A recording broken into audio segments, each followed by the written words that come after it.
Good morning, my dear lovely students. Hope you are well. Today's topic is jaundice. पीलियम, जिसको आप हिंदी में बोलते हैं पीलियम.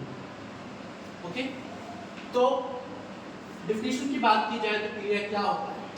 The disturbing of bilirubin is known as jaundice. Your eyes will be yellow. Your skin will be pale yellow. The disturbing of that's due to the disturbing of bilirubin. So here the three types of jaundice. First is prehepatic. Second is hepatic. Third is post-hepatic.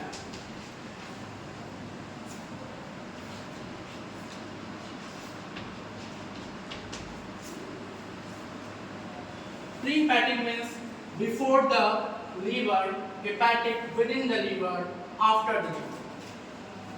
In other words, you can say that hepatic is hepatocellular and post-hepatic means obstructive jaundice. Pre-jaundice means that a person who suffers from bilirubin is known as pre-jaundice. The effect in your liver is known as pre-jaundice. Pre-jaundice वो jaundice है जिसमें क्या होता है, patient के या person को bilirubin की मात्रा घटती बढ़ती रहती है और उसके लीवर पे इफेक्ट, मतलब कि पहले लीवर से पहले इफेक्ट पड़ने लगता है. उस कंडीशन को हम प्री हिपैटिक बोलते हैं. हिपैटिक क्या होता है? हेप्टोसेलुलर बोलते हैं. इसमें क्या होता है,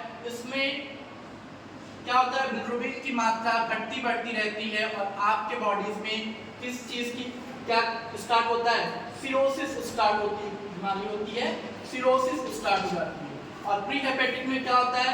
सिकल सेल एनीमिया, हसिया का आकार हो जाता है हमारा रेड ब्लड सेल्स, जिसको हम बोलते हैं, जिसमें क्या हो जाता है? हेमोलिसिस हो जाता है. क्या होता है? हेमोलिसिस होता है. फिर आता है पोस्ट हेपेटिक. पोस्ट हेपेटिक में उसको बोलते हैं ऑब्स्ट्रक्टिव जाundice, जिसमें क्या होती है कि हमारी जो ब्लड जो हमारे हेमोलिसिस होती है, जो हमें क्या होता है बॉडी में हमारे क्या प्रेजेंट हो जाता है?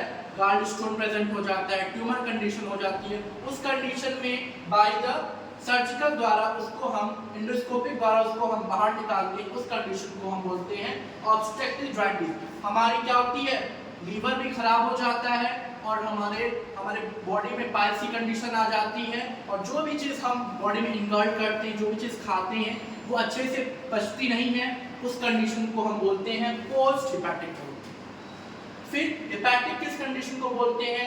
हेप्टोसेलुलर. हेप्टोसेलुलर मतलब कि जहाँ पे सिरोसिस की कंडीशन आ जाएगी, जहाँ पे आपकी सेल डैमेज हो जाएगी, उस कंडीशन को हम बोलते हैं हेप्टोसेलुलर.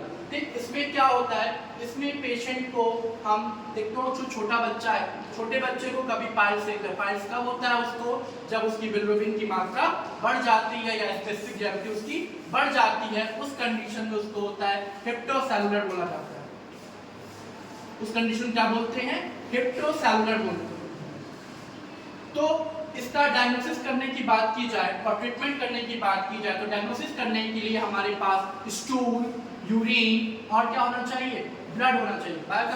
बायोकेमिस्ट्री में हम ब्लड से करेंगे, सीरम से करेंगे और फिर क्लिनिकल में हम किससे करेंगे? स्टूल एंड यूरिन से करेंगे, जिसमें हम उसकी क्या देखते हैं? केमिकल रिएक्शन देखते हैं. केमिकल एग्जामिनेशन में हम उसकी बिलिरुबिन, यूरिबिलिनोजन, ब्लड, स्पेसिफिक ग्रेविटी को डिटेक्ट करते हैं.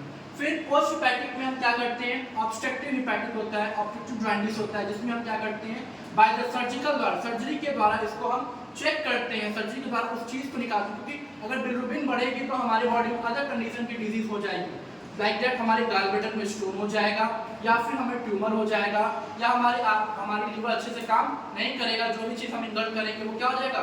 पास आउट हो जाएगा जल्दी. आप यदि ना अभी आपने जस्ट खाया कुछ देर बाद तुरंत वो पास आउट हो जाएगा. किस कंडीशन में आता है? जो हमारे पोस्ट हिपैटिक होती है. ओके, सो स्टूडेंट्स, आपने समझा होगा कि जॉइंटिस कितने प्रकार की होती है, जॉइंटिस किसे कहते हैं और pre hepatic, post hepatic and hepatic किसे कहते हैं. Okay, thank you.